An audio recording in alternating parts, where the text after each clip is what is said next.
popping out the chat. Oops, wrong button. No! There we go. Hello, hello, hello, hello, everybody. Feels like it's been a couple of weeks.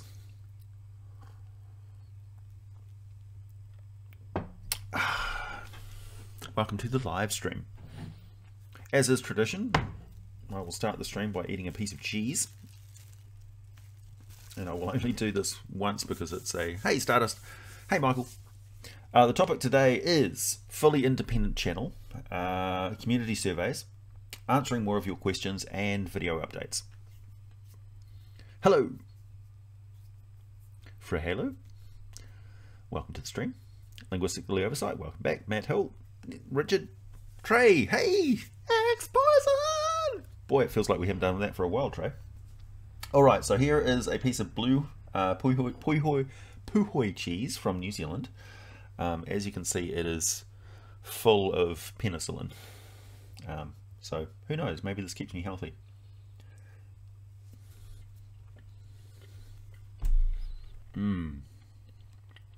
Rich, soft, creamy. It's almost like got that melt in the mouth quality that you look for in a really good chocolate.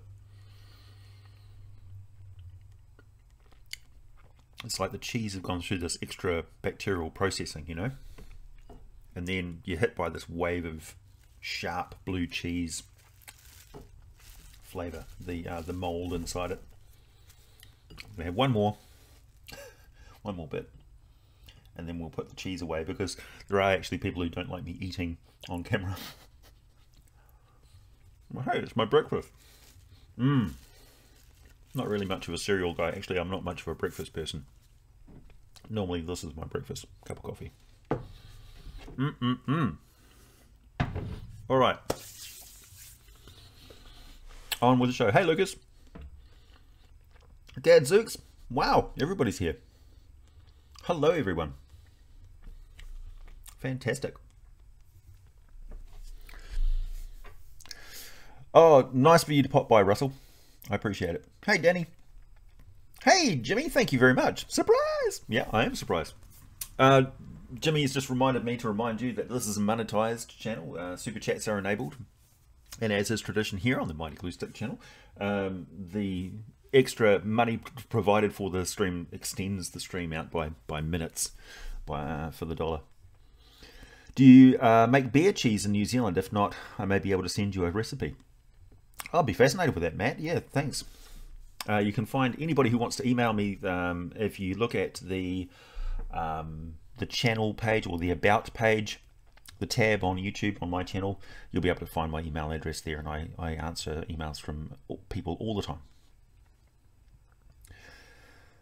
Who do I think would win? 10,000 pixies or 2 adult red dragons? The pixies, hands down. 10,000 pixies, are you kidding? They'd kill everything. I've had the privilege and the terror of DMing a party of entirely of pixies, and they were absolutely devastating. Looking forward to the new book, the Saltmarsh book. Is that what you're talking about, Lucas? Yeah, I'm looking forward to that too. Got a question. Spell weaves. Were they all gone before the creator races and the Days of Thunder? Could interaction happen? Student teacher to an Eri or a Sarek or a Batrachi? That's a good question. So it seems like the timeline, their timeline, has been altered. So they were part of a pre-existing universe of Dungeons and Dragons that got shattered by divine power. So their reality was reordered, or it was broken and then restructured by the gods as they saw fit. So perhaps they were around when the primordials were in charge of the multiverse, and they were a stabilizing force before the gods actually arrived. So it could be that you would go to an alternate dimension, which is actually an alternate original timeline still existing before somebody went back and created a branching parallel dimension, which is a new timeline.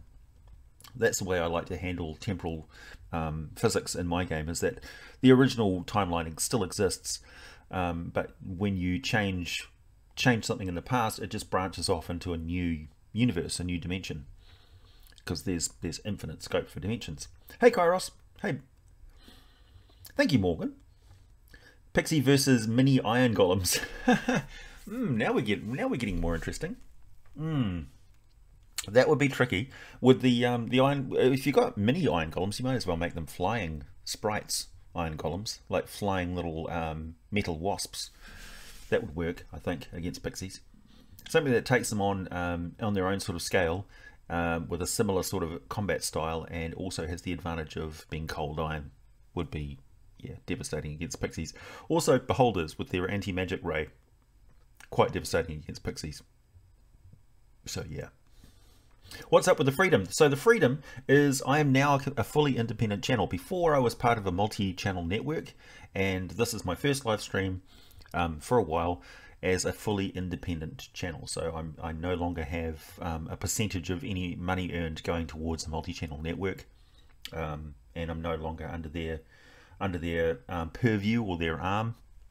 I also don't have any access to any of their services, which I didn't really make a lot of use of anyway. Basically, I just decided that I no longer needed that sort of insurance because now that the channel's a lot bigger, I have direct access to YouTube. If I need to ask them any questions, or if there's any copyright strikes or anything like that, I can talk to them directly. So it doesn't make any sense to be paying for something I don't use. And yeah. So so long, Talency. Thanks for all the help in the past when my channel got demonetized earlier. I don't foresee that happening again, due to the issue of duplication being sorted out, pretty much. So yeah, but also I'm a bit more concerned about comments and things from people these days. So if you see that your comments aren't showing up on videos and things like that, it's because of profanity and subject matter and things like that. I can't filter out everything, and I would hope that people generally are a bit more circumspect about their sense of humor. You know, if your mum doesn't laugh at the joke, then you probably shouldn't be putting it publicly on a YouTube comment, because you may actually jeopardize the channel that you're commenting on. And if that's not your intention, I'm sure nobody wants to do that. If it is your intention, it's a lot easier for you to shut down a channel these days just from an untoward comment, because advertisers really just don't see the funny side of anything. Myself, I have quite a robust sense of humor, much more than my well-meaning, non-profane persona implies. Yeah, it takes as you could understand, many years of doing YouTube, it takes a lot to offend me. I've never had any problems with any of the regulars. Any of you who are on this live stream right now, your comments are absolutely fine. I've never had any real problems.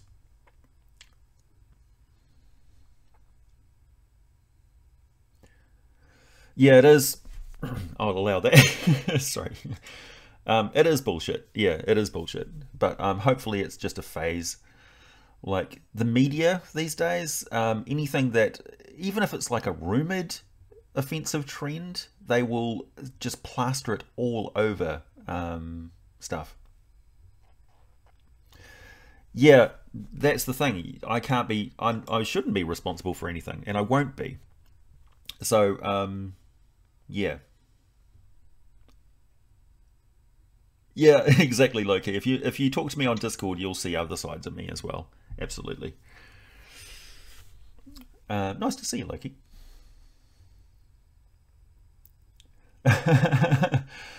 So the other thing that I wanted to talk about was the community survey. So I put up a questionnaire asking what you'd want to see. Would you like to see me talking about the Empire of Ethereal, the Song Dragon, or the Gargoyles? Now, just to clarify, I'm going to do all of those videos. I just wanted to know which one to do first. And obviously people are really hanging out for the Song Dragon.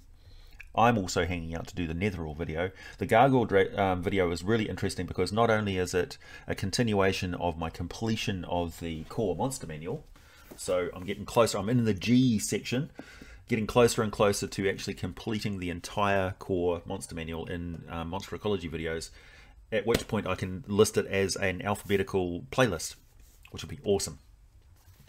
So not only that, but the gargoyle is really interesting because it has changed so much. I mean, we all know what a gargoyle is, right?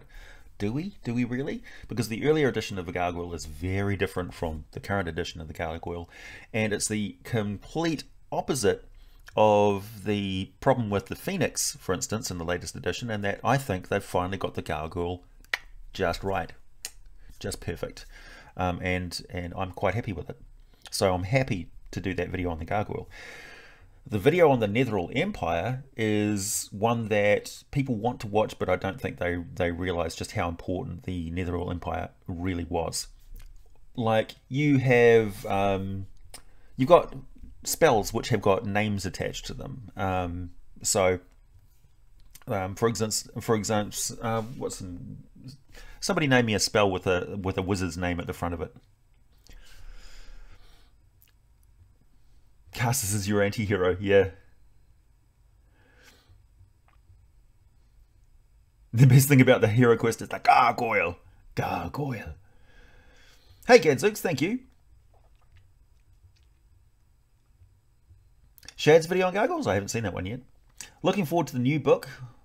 What can you tell us about Saltmarsh and general underwater shenanigans in Faerun? What's new, old monsters to expect? Yeah, it's a tenner. I just got paid, haha. So, Lemon's Tiny Hut, exactly. So Lemon was a wizard from Greyhawk. Saltmarsh is an adventure from Greyhawk. So one of the interesting things that people have been speculating about this being are we finally bringing Greyhawk to Dungeons and Dragons? No.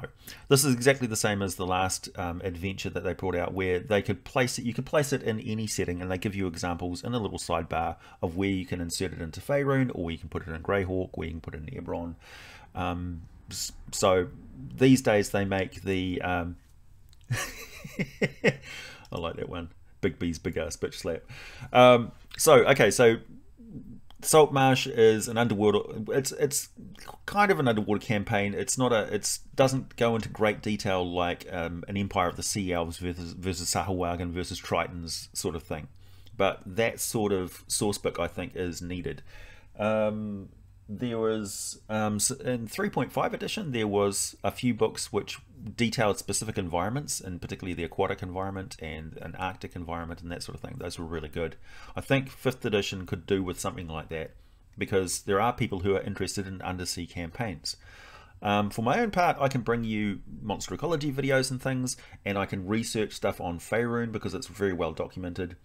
Greyhawk, not so much. It's because the edition is quite old, there's not a lot of Wikipedia articles and things. The population of people who are contributing lore to that body of work is a lot smaller and a lot less,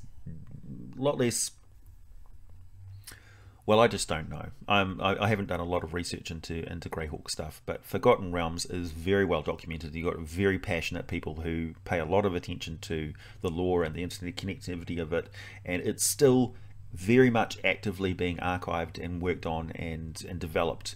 Yeah. So, and undersea campaigns, Stormrack, that's one. Thank you, James. So Stormrack was the name of the book for ocean stuff. And yeah, an adventure where you're traveling across the Forgotten Realms seas, and like particularly the Sea of Fallen Stars and the politics that happen underneath the water that have an impact on ships and trade and councils of captains and all that sort of stuff. The Council of Captains in Luskan, for instance, was hugely important to the Sword Coast. Kalimshan and the interaction between Waterdeep and Kalimshan and the flag system and basically pirates having a say in the politics of the region, all very, very interesting. And what goes on underneath the water in Forgotten Realms is even, you've got lost empires and things which are buried under rocks and things and rubble, and dungeons built upon dungeons on the surface world. In the oceanic world, you have whole stratas of depths and different species and wars and things that the surface world never even hears about. So yeah, it is very interesting. Answering more of your questions in live streams and videos like this, and also if you have specific topics of interest that I think are worthy of making videos, I will do the occasional community sort of topic one, like the one I just did before I posted last week, which was about multi-characters, running multiple characters. So that's a good example of me just answering a question that I think is generally good for the entire community to consider and discuss. There was a lot of discussion, not as much interest in it as my monster ecology videos. I expect that. That's okay. That's all right. And yeah, I'll be probably posting more of those for specifically for patrons. If patrons have questions and things, I'll be able to answer them in video format, just sort of talking at the camera and posting them on Patreon exclusively for patrons. I can get away with that because it's not, my opinion is not the intellectual property of Wizards of the Coast, so I can get away with doing private videos like that. But I won't be putting monster ecology and things like that, so you don't miss out on anything from not being a patron, but you get extra access to me, my experience, and my ability to answer questions directly on Patreon. Planes, all the planes, yeah, I've done quite a few of the planes. There's still a lot more to go.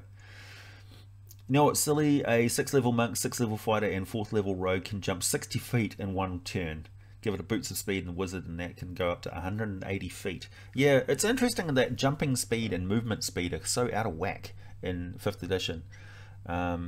Yeah, when you consider how long rounds are and how fast they can move in those rounds, tactical speed, like how fast they can run during combat and stuff, doesn't really match up with just full-on sprinting, how fast they can go. There was cheese. There's cheese just in the very start of these live streams. I don't continue doing it because I've been told from people that they actually get triggered by it.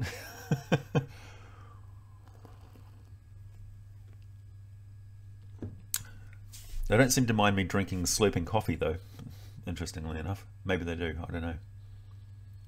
Ancient turtle dragon versus kraken. The kraken would definitely take a bite-sized chunk out of it. Are the Gods, Planes, Sigilfactions, and Spelljammer series still going on? Yes, they are. So I'll be getting around to, like, I've got so many different topics to cover, Dragon Turtle, you know this. So I'm doing the Song Dragon. I've collected quite a bit of stuff and started on the script for the Gargoyle. The Ethereal video is quite involved and long, and I need to do a lot of fact checking against the timelines and stuff, so that's making sure that I've got all the when certain wizards invented certain spells. So that's one of the things I wanted to give you a little sneak preview of. Does Sonic do extra underwater? No, it doesn't. Just the same. Because the force is still the same, although the distance is probably greater. The damage itself, it does, is, you know, damage still propagates underwater and things. It's like sound. And yeah, a more interesting question would be, does Sonic still work in an airless environment, in the vacuum of space? Well, there isn't really much of a vacuum of space in the wild space of D&D, so how does it work in Planescape? How does it work in Spelljammer, I should say, in wild space? Ethereal does deserve a whole series, so I'm mainly going to be talking about the development of Ethereal as an overview and its impact on the world, and also the named wizards and when they invented spells that are in your character's spell list right now, and what the names of those spells originally were and when they were developed. And you'll quickly realize that magic as we know it, that we assume has been around for thousands and thousands of years, quite a lot of the spells that are commonly used by player characters are relatively recent additions. By relatively recent, I mean, you know, 2,000 years or so, but by Forgotten Realms standards, that's a flash in the pan, like it's relatively recent. And that back in the 27,000 years ago, when the giants and the dragons were battling it out, magic was not as developed as it was now. You don't have the subtlety of all these extra little spells that can do certain things. There was no acid splash, you know, there's things like that. So there was raw elemental power being thrown around, but not a lot of subtlety to it. So dragons and giants didn't have a lot of the magic that wizards of the human empires do. And dragons have probably learned quite a lot about magic from the wizards and things of Ethereal.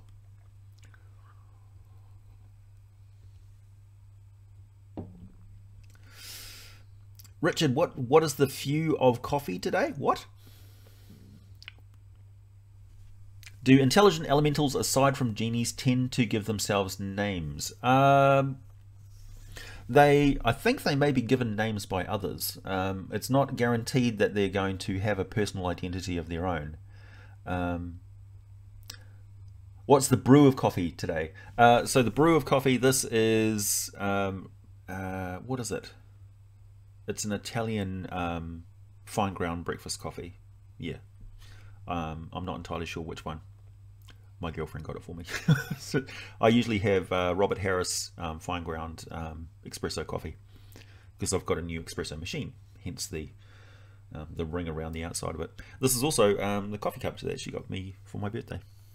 It's got kiwis on it. Lovely little New Zealand thingy on the handle. Very nice. It's a good size. Furbolgs are giant kin, so they are descended from Othea and her relationship with the ice primordial. I'll never get his name right. Hang on. Let me get that for you. I just so happen to have been talking about this.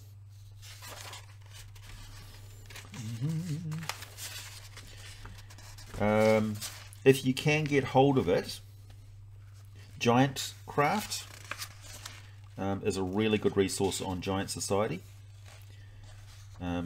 So you'll understand what the terms Merg and Marg mean. How Giant Society is created, how it operates, how the ordering works, and the history of the giants.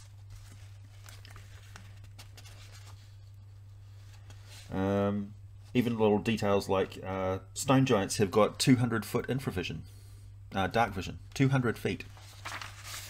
So, really good. Let's see. So, Othea and Ulutiu. Ulutiu was a cold god. He was worshipped and is still worshipped by the ice hunters of the far, far north. So the Arctic regions of Faerun are very active. Not only that, but there is a large region there which is essentially the homeland of the original mountain grey orc tribes that were brought to Faerun during the war between the dragons and the giants. So orcs are not native to Toril. They were brought in from another dimension, another world.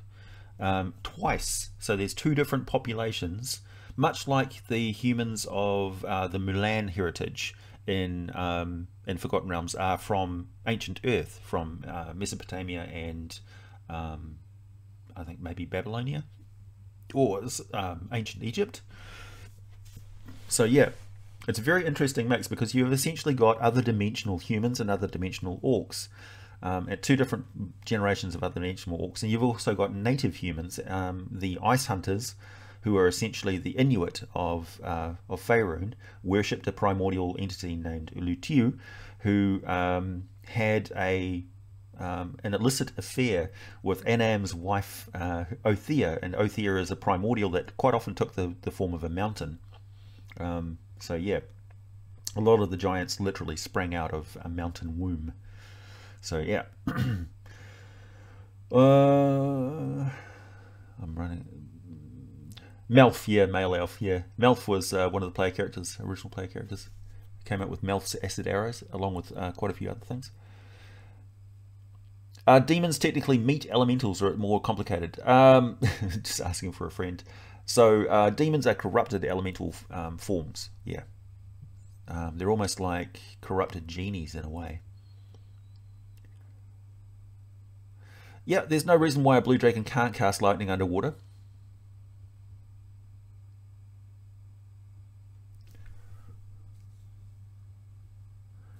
Well, I did I've talked enough about Acererak in the video on Vecna and also the video on the Demi-Lich.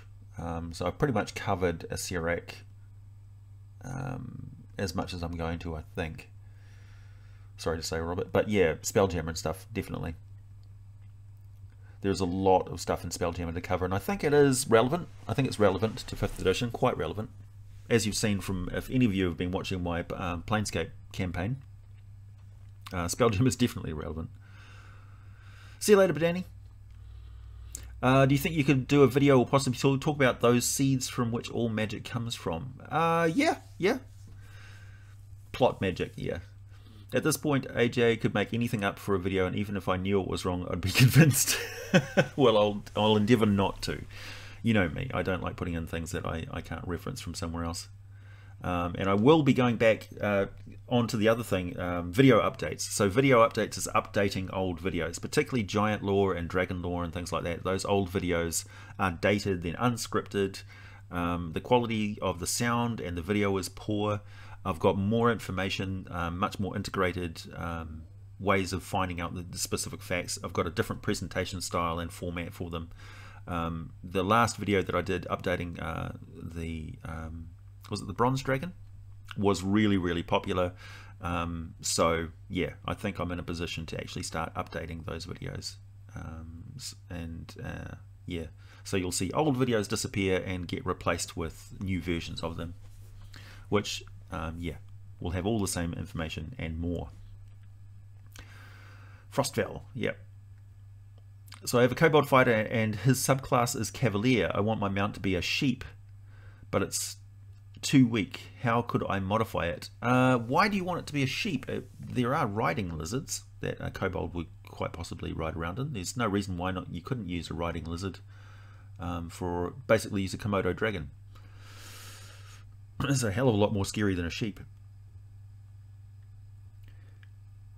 No, the Netherese didn't drain the magic from the land and create a huge desert. That was the Faerun. Yeah, exactly, Scott. It was the Faerun. So other dimensional entities that eat magic and destroy life. The Faerun are real evil. A dire sheep, yep.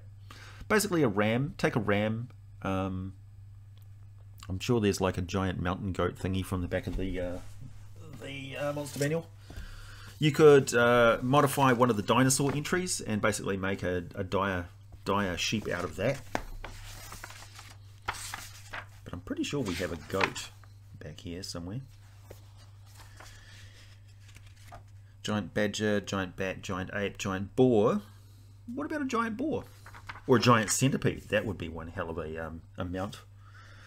Giant eagle, giant crocodile, giant elk, giant frog, giant fire beetle,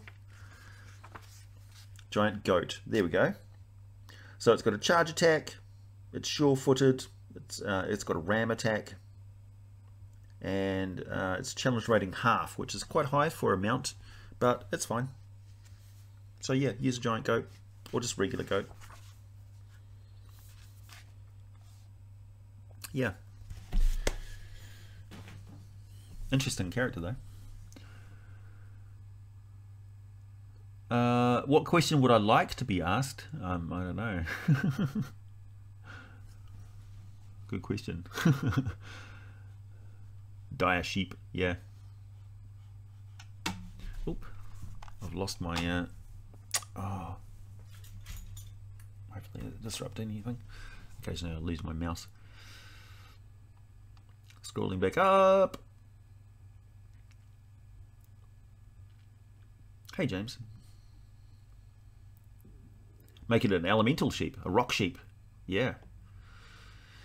If you had to build a themed Fire Ice Summoner spellcaster, what kind would I create? Definitely a nightmare spellcaster. So using illusion and things like that to make to control people's minds and bring the Far Realm into their dreams. Have you done any videos on Maztica? A little bit in the Tabaxi, but I haven't had a lot of call to talk about Maztica. I'm quite interested in it though. Is that why Groomsh got a bad deal and declared war on everyone else? Yes, yes. So Groomsh is quite interesting because where did Groomsh come into the picture? It was around during the 4th edition Dawn War, but there were no orcs around at that stage, so he was called in from another dimension, maybe, to fight. But he was quite dominant in the early pantheons. So how does that work? How does the timeline work? See, timey-wimey, wibbly-wobbly, things are really mixed up in the cosmology of D&D. If our elementals don't like being summoned to the prime material plane and speaking their language doesn't improve their attitude, could you entrance or charm them? Yep, you could. What do you all think of the race of lawful good orcs in Monstrous Compendium 1993? They're fine.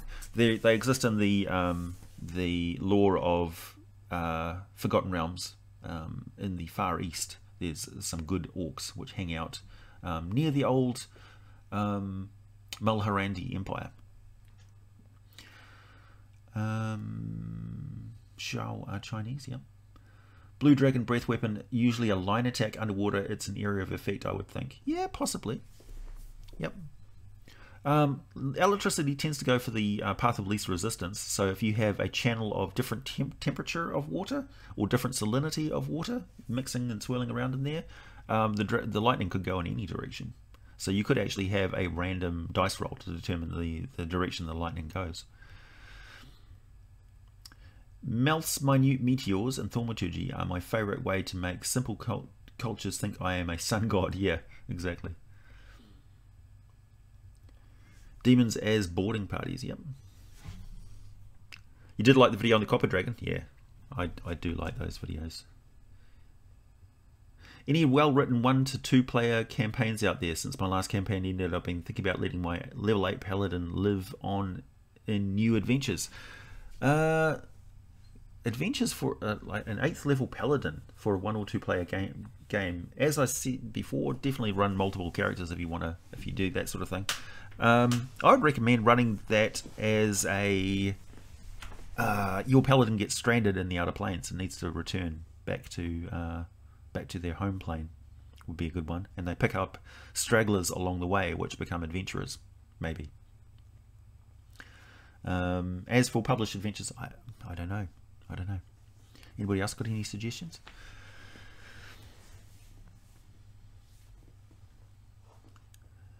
What module do you like more, Planescape or Spelljammer? They're kind of the same. What kind of races would exist in a cheese plane? Oozes, probably. Carrion crawlers and purple worms. You could have kind of a Dune Arrakis type thing going on. That'd be awesome. Ghost ships, yep. Dire sheep.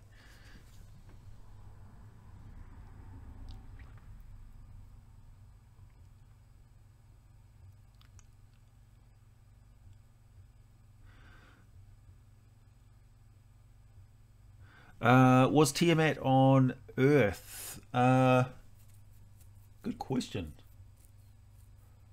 So she was Takesis on Kryn. Was Tiamat on Greyhawk? I don't know. Rock sheep has steel wool. Favorite element? Air. What's your favorite type of dragon?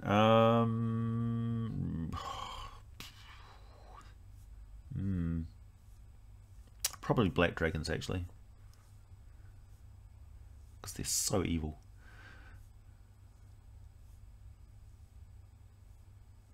What happens to people if they die in the phlogiston? They still go to their respective places. The phlogiston still borders the ethereal plane. So yeah, it's a transitive plane, so it touches everything. So there is a border section of the ethereal plane which touches on the phlogiston. No problems, Keljack. Doctor Who reference. Yep, timey-wimey.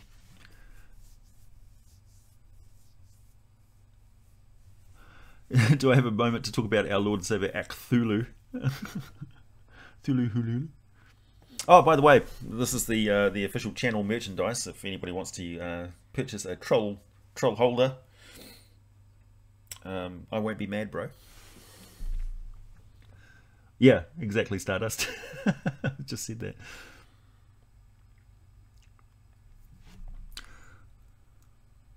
Cheese fondue oozes, Leah, lovely.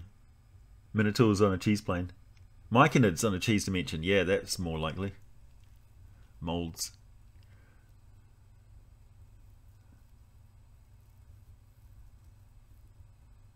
Sandworms as epic level mounts, exactly. Dairy elementals.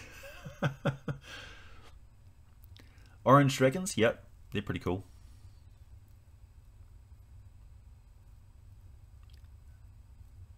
Gnomes are super underused. I don't know.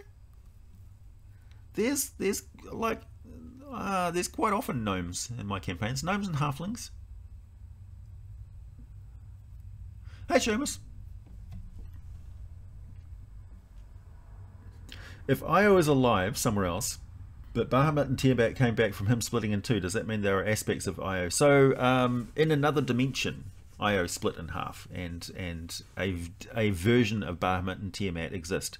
So the way that gods work is, let's say I'm ascending to godhood, right? And my domain is cheese. In all of the parallel dimensions where versions of me exist, they can have quite different origin stories, particularly with figures of divine aspects and things. So when Io rose to godhood, a single consciousness was connected to all of those, and that's where you need an overgod to actually say, yep, you can be a god because I'm going to plug in your divine Wi-Fi so that you can all connect to a single server, essentially. And then they become aware of multiple dimensions at the same time. So they go from being a minor god on a single plane to a greater god on multiple planes of existence. Transdimensional beings. That's essentially why there's, how we say there's conflicting lore about this god here or here or here. So that's one way that you can excuse some of the changes that happened in 4th edition, or some of the lore for 4th edition. It just happened in a parallel dimension. Hey Dragonlord, thank you. The how to play multiple characters video will be helpful given we'll have multiple PC characters in current campaign. Excellent, I'm glad to hear it. Yeah, I love hearing that sort of thing. Oh, Tiamat was first introduced in the Greyhawk 1975 supplement. Well, there you go. Hail, yup tup. Are you mad? 9th level spell, everyone in a 10,000 mile radius need to save versus Salt. Because somebody just played a blue control deck on them. Ooh!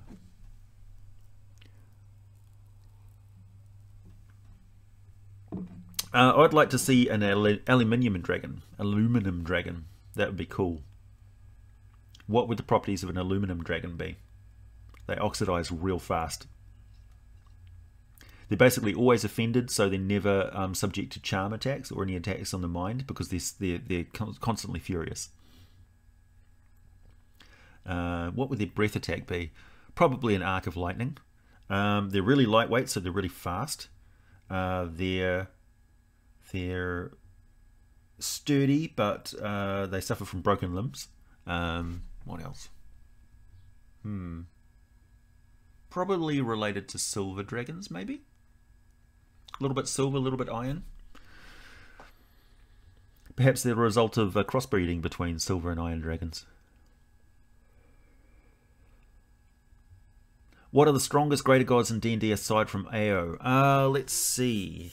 Talos is really strong. Helm is really strong. Mystra is really strong. Vecna is pretty up there. But Groomsh is one of those gods that all the other gods are kind of a little bit scared of, because he will outright kill them. Same with Talos. Talos was one of the first gods to actually kill another god. And Helm has been known to kill other gods as well. Bane is pretty strong. The three main gods. Yeah, and of course Tharizdun. Tharizdun is massively powerful, as is the Lady of Pain, and I have my own theories about that.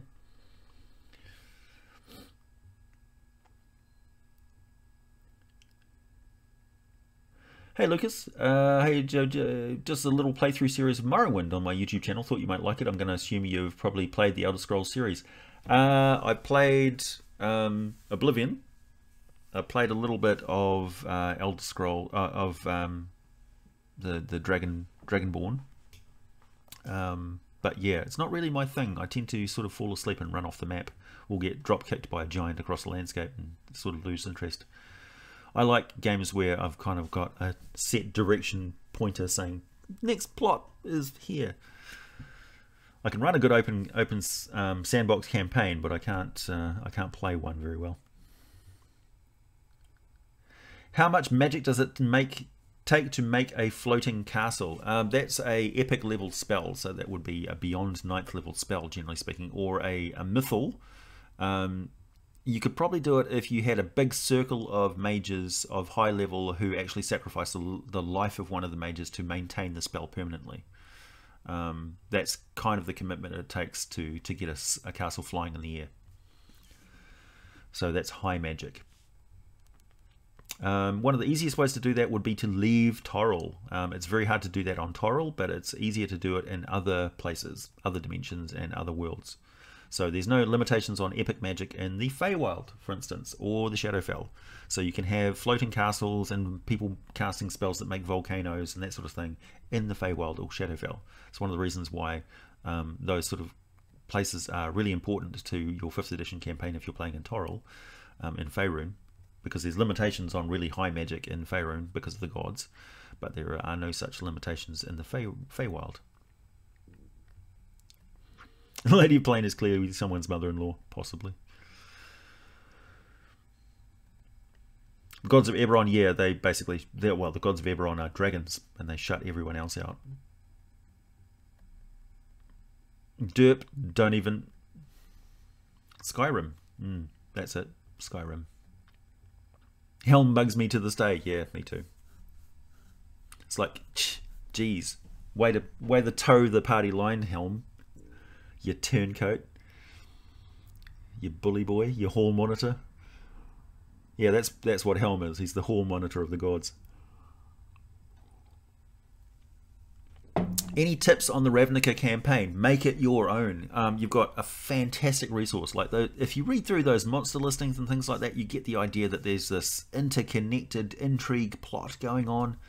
So Ravnica is like the Underdark on the surface of a world, but it's got its own Underdark, which is it's super creepy, with things being recycled from the dead and these vats of flesh which are being turned into servants for highborn nobles who are under the sway of vampire mobsters. You've got like this 2000 AD Judge Dredd type feel for the Azorius, who are like the chief gang in charge of everybody. It's really quite a rich setting, and yeah, definitely just do it. Just go crazy, just go gonzo on your urban campaign setting, your intrigue, and just when there's call for a little bit of horror or a little bit of monster or a little bit of pressure or a little bit of intrigue, just ramp it up to 11 and give it full fantasy treatment, definitely. And let your players play pretty outrageously powerful characters in Ravnica, and just ramp up that setting. Hey, Blue Mountains Gaming. Is the moon a cheese plane? No. Not ours, and none of the moons in Forgotten Realms, as far as I know, are made out of cheese.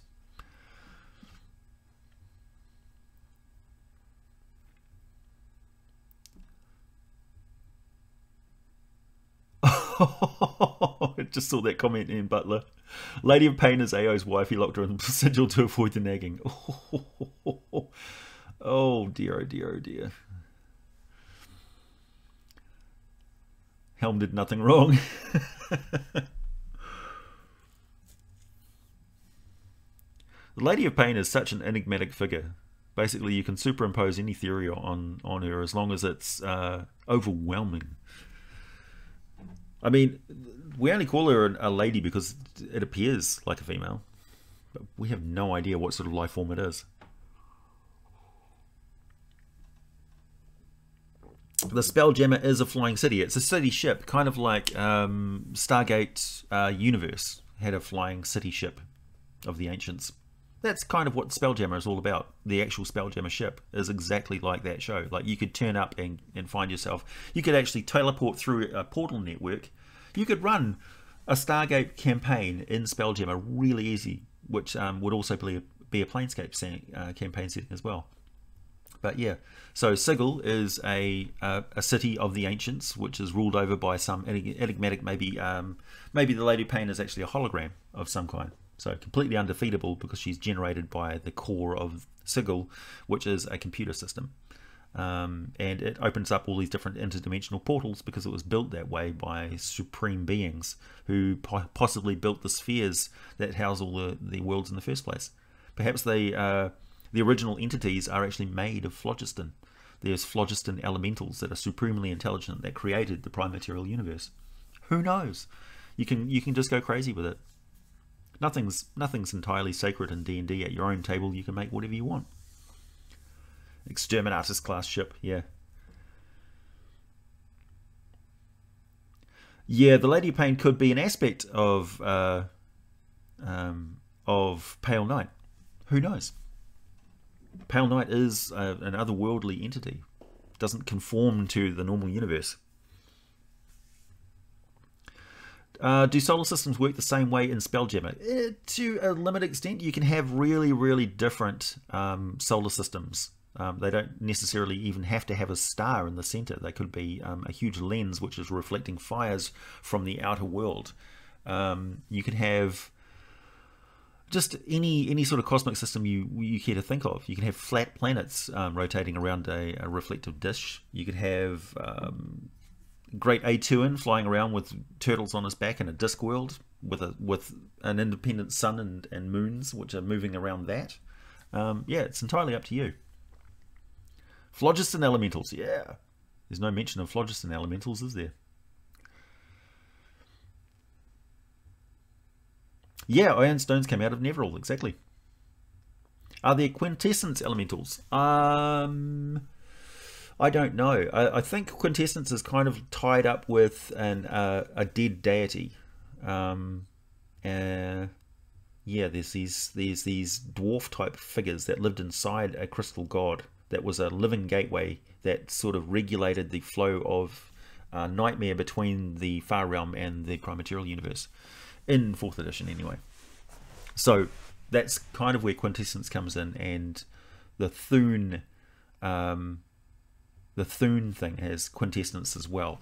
So it's almost like another energy source. Perhaps it's soul force, we don't know.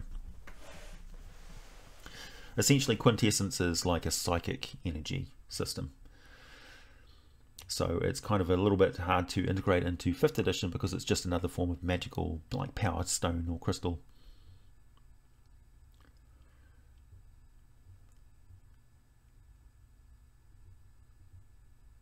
Yeah, build a flying castle and have it like with hot air balloons. Yeah, exactly.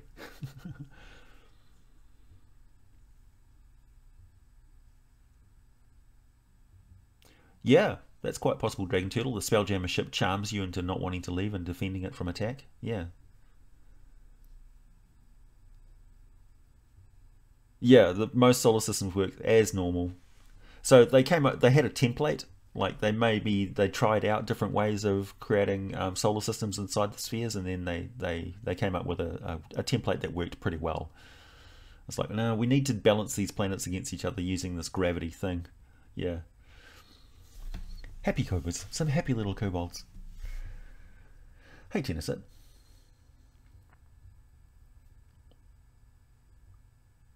What would happen if kobolds managed to free their god Kurtulmak? Probably not a lot of difference, actually. Perhaps they may... Perhaps Kurtulmak may actually develop a version of kobolds which are like halfway between a lizard folk and a dragonborn, who function like a militant hobgoblin version of the kobold.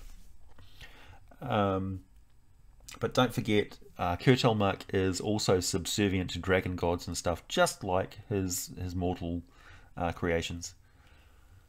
Casters for president. I made the greatest spells. I'm gonna build a spell. It's gonna keep the Faerun out. Evard for president.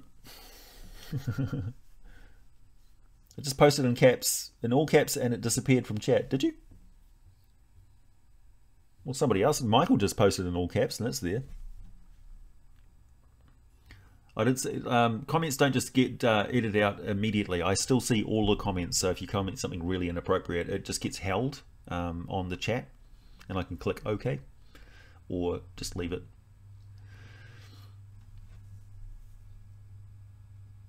Gal would throw him back in prison? Probably. Have you ever played a game where you play as a group of awakened animals before? No, I haven't. We've played Pixies. That was probably one of the most bizarre games. It was kind of cute, but also deadly. And there was a lot of time travel involved in that campaign as well. The Spelljammer charming you is actually in the rules. Oh, really? It also says that there is only one in existence at a time, but I don't think that's true for the entire material plane. Probably not for the entire multiverse, but possibly only one Spelljammer per prime material plane. Maybe. Yeah, if Kurtlemak is freed, there's probably going to be some reprisals for sure. Any thoughts on Dendar, the Night Serpent? Well, my thoughts would be nightmares. So Dendar sleeps underneath the island of Chult, and that's part of the whole thing with the primordial that is in charge of Chult, who's become one with the Chultan biosphere, you could say. He was granted that area, which is outside of the purview of the gods. So the gods paid less attention to Chult because it's essentially they gave it to a primordial because he turned on the primordials during the Dawn War and allowed the gods to win. And Dendar, who swallowed the son of Toril, was a very, very powerful primordial that lived on mortal creatures' nightmares. So he almost had a...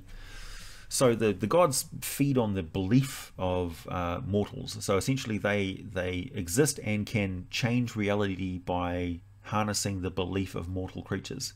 So if you imagine that every living creature, this is how the soul energy works. If you imagine that every living creature has a will, and will is used in magic, so it's a little bit psychic.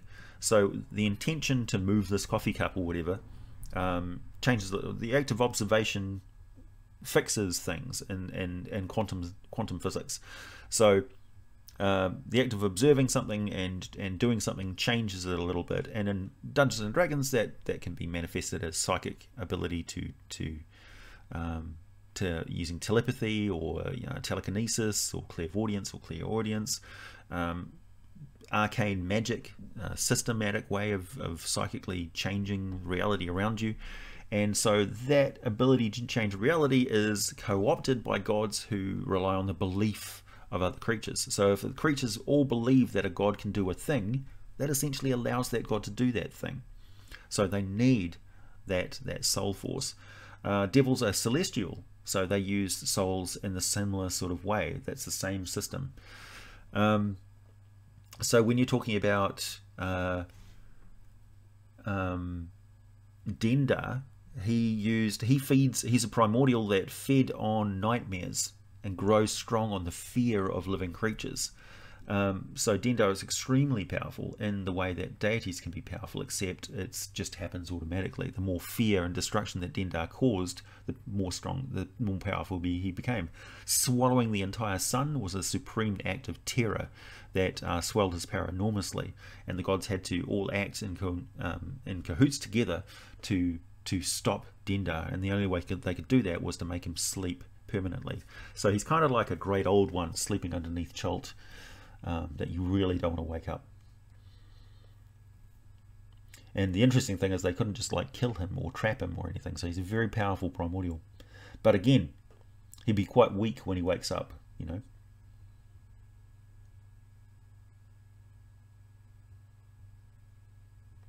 See you later, Greenscythe. Well, there may be an aspect of the Night Serpent in the Ooze plane. It may be an aspect of him which is living on Toril. We don't know. Could be either. Hey, Bryce. We're good. Thanks.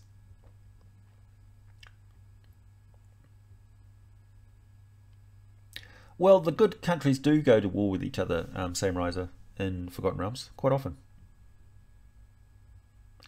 What is Asmodeus' goal in the canon lore? Basically to stay in power.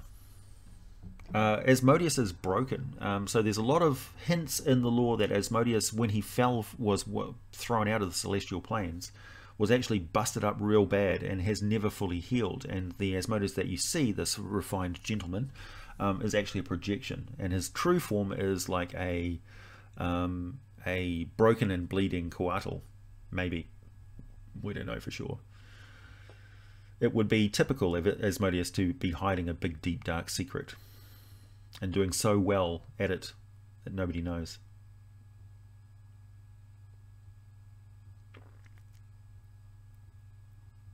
Yeah, well, Asmodeus was basically put in charge. He was tempted.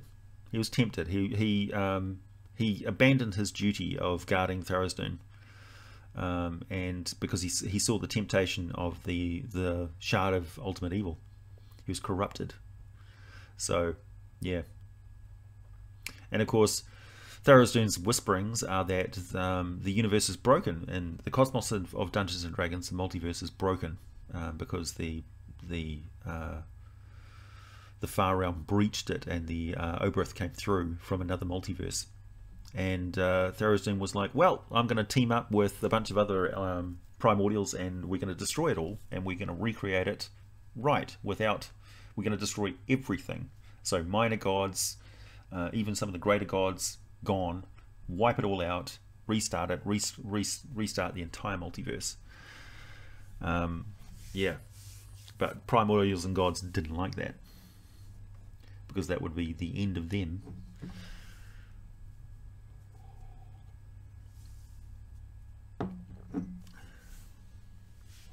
Didn't Primus witness Asmodeus' trial? Yeah, possibly. Again, Absco, this is something that could be canonical in a certain parallel dimension. So that's the thing with D&D. Like, we're getting to the point where we can accept that there's multiple truths. Depends on where you go, what you do.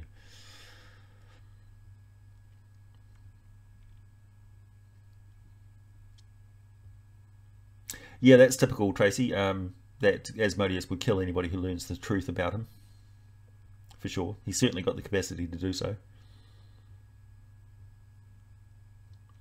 Yeah, that's the rub, really. Asmodeus and the Nine Hells do preserve the natural order, so they're preserving the law, the lawful aspect of creation. They're evil, so they fight the demons by any means necessary. So for them, it's the greater good sort of thing. But the greater good in their case is themselves. So they're interested in perpetuating the warfare, and they don't care who gets harmed in the process. So for them, warfare with the demons has become a way of life, and they're quite comfortable in it. So therein lies the evil of the Nine Hells. So anybody who can actually resolve the blood war permanently and get rid of demons permanently will actually find themselves in opposition to the devils as well, ironically. Yeah, exactly. That's exactly right. Hello, my multiverse is acting weird. Have you tried turning it off and on again? No, we don't turn off the multiverse. Well, why not? It makes sense. That's crazy. You're the mad god.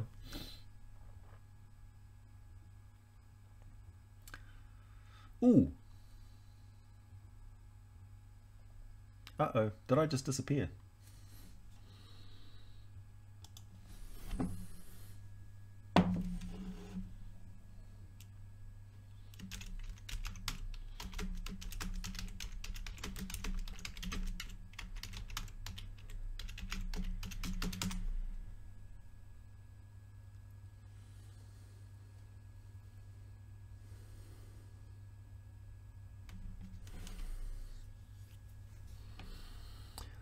Okay, seems to be that I'm coming back online. Maybe? Yep. Yep, okay, I'm back. I was expecting some problems today, actually. I've got family visiting, and we're on ADSL. I'm not actually on a hardwired fiber, unfortunately, because I live out in the country. But everybody is under strict instructions not to use internet streaming for an hour. So where was I? Where did I get cut off?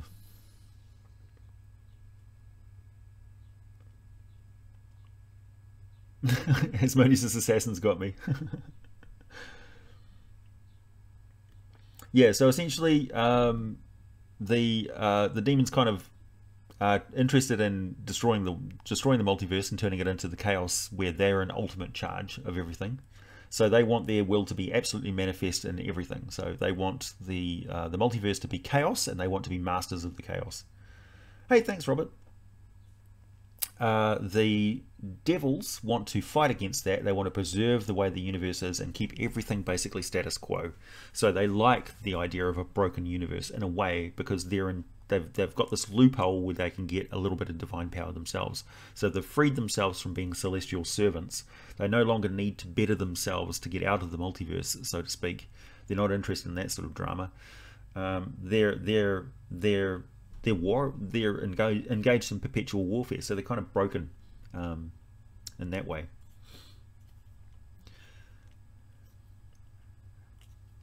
So the blood war, anybody who comes close to resolving the blood war will find themselves in actual opposition to the devils and the demons.